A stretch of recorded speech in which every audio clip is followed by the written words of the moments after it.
প্রথমেই এখানে দেখছেন লাইন টুল আছে। লাইন টুল দিয়ে কাজ করে যে কোনো ধরনের লাইন আপনি ড্র করতে পারেন।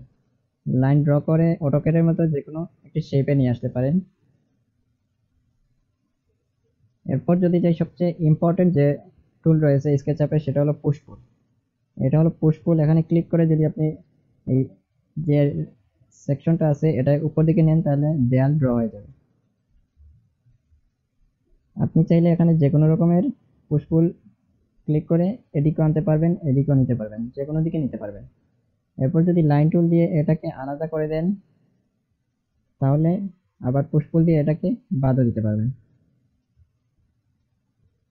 এরপর রয়েছে রেক্টেঙ্গল।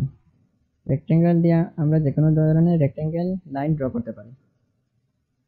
রেক্টেঙ্গল ড্র হয়ে গেলে রেক্টেঙ্গল দিয়ে আমরা ওয়াল ড্র করতে পারি। যেমন এটার উপর কার্সর মাউসে নিয়ে পুশ পুল দিলে উপর দিকে দেয়াল ড্র হবে। এরপর এখানে যদি আপনারা কত ফিট দেবেন, এটা 10 ফিট দিয়ে এন্টার দেন, তাহলে এটা 10 ফিট হয়ে যাবে।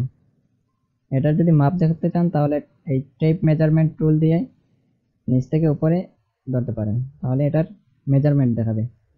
এখন যদি আপনি 7 ফিট দিতে চান, 7 ফিট দিয়ে এন্টার দিবেন, এটা 7 ফিটে আটকে যাবে।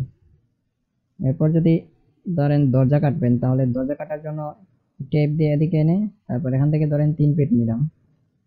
3 ফিট নিয়ে যদি আপনি সেকশনটি কাটেন, এখন যদি আপনি রেক্টেঙ্গল নেন, রেক্টেঙ্গল দিয়ে এখানে একটি রেক্টেঙ্গল ড্র করবেন, তারপর আবার পুশ পুল দিয়ে যদি এটা পিছন দিকে নেন, তাহলে এটা আপনার দরজার জন্য একটি সেকশন কাটা হয়ে যাবে। এরপর রয়েছে ইরেজ টুল। ইরেজ টুল দিয়ে আপনি যে কোনো কিছু মুছতে পারবেন বা কাটতে পারবেন। এখন ধরেন এই লাইনটি আমার দরকার নেই, এটি কাটতে পারবেন।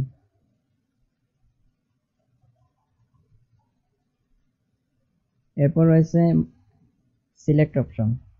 সিলেক্ট দিয়ে একটি ক্লিক করলে উপরের অংশ সিলেক্ট হবে, ডবল ক্লিক করলে উপরের চতুর্থ সাইড সিলেক্ট হবে, আবার 3টি ক্লিক করলে এটি সবগুলা সাইড সিলেক্ট হয়ে যাবে। এটা সিলেক্ট করার পর আপনি যদি এটাকে মুভ করতে যান, তাহলে এই মুভ টুলে ক্লিক করবেন। মুভ টুলে ক্লিক করে যে এখানে ধরে যে কোনো দিকে আপনি নিতে পারবেন। আবার যদি এটাকে কপি করতে চান, তাহলে মুভের সাথে কন্ট্রোল দিয়ে আপনি যে কোনো দিকে কপি করতে পারবেন। এরপর রয়েছে রোটেট। এটাকে যদি আপনি রোটেট করতে চান যে কোনো দিকে, তাহলে আপনি এখানে ধরে যে কোনো দিকে রোটেট করতে পারবেন।